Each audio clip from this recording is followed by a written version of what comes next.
ఈనాడు మానవుడికున్న ఆయుధం ఓటు. ఆ ఓటును సద్వినియోగం చేసి నీ ఉద్దేశాలను నీవు ప్రతిబింబించుకోవడానికి, ప్రజాస్వామ్య పరిరక్షణకు సరైన ప్రతినిధిని నీవు ఎన్నుకోవడానికి, సమాజ స్థాపనకు, సమాజంలో ఉన్న వ్యత్యాసాలను తొలగించి సామాజిక పరమైన న్యాయం అందరికీ అందజేయటానికి వినియోగించవలసిన పరమ పవిత్రమైన సాధనమది.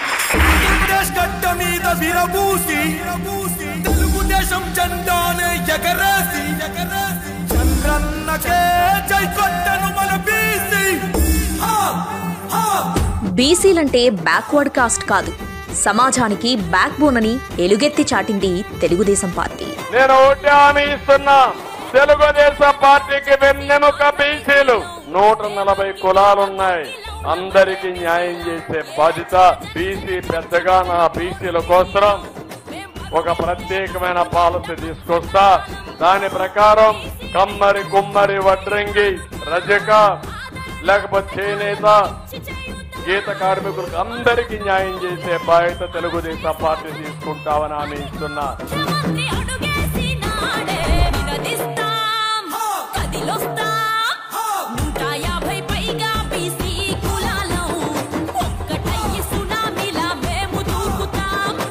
అందుకే నాడు నేడు ఎప్పుడూ తెలుగుదేశం పార్టీకి వెన్నుదన్నుగా నిలిచాయి వెనుకబడిన వర్గాలు.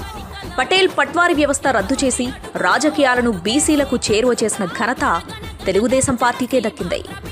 ఆత్మ అభిమానం డబ్బులతో కొనలేరు.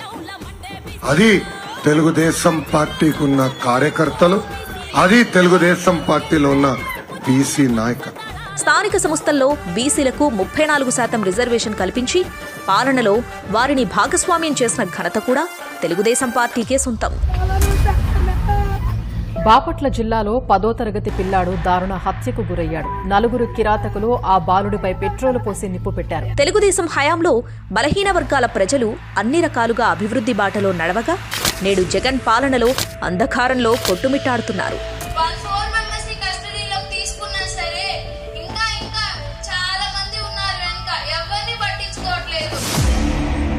దశాబ్దాలుగా తెలుగుదేశం పార్టీకి వెన్నుదన్నుగా నిలుస్తున్నారనే అక్కస్తో బీసీలపై కక్ష కట్టి దాడి చేస్తుంది వైసీపీ ప్రభుత్వం.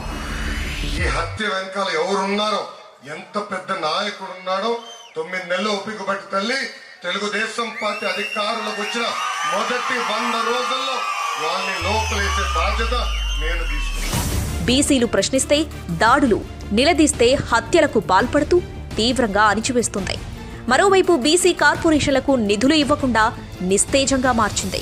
అలాంటి వైసీపీ పార్టీకి బీసీలు ఎందుకు మద్దతివ్వాలి, ఎందుకు ఓట్లేయాలి? ఇప్పుడైతే ఏదైతే ముఖ్యమంత్రిగా జగన్మోహన్ రెడ్డి ఉన్నాడో అతను అప్పుడున్న అధికార పక్షంలో ఉన్న నాయకుడు చంద్రబాబు నాయుడు మీద కొన్ని అభ్యూహాలు చెబుతూ, అబద్ధాలు చెబుతూ అధికారంలో రావడానికి బీసీలకి నేను వచ్చినాక ఉన్న 12 కార్పొరేషన్లు కాదు 56 కార్పొరేషన్లు చేస్తానికి నమ్మబలికి పాదయాత్రలో ఒక దొంగ హామీ ఇవ్వడం జరిగింది.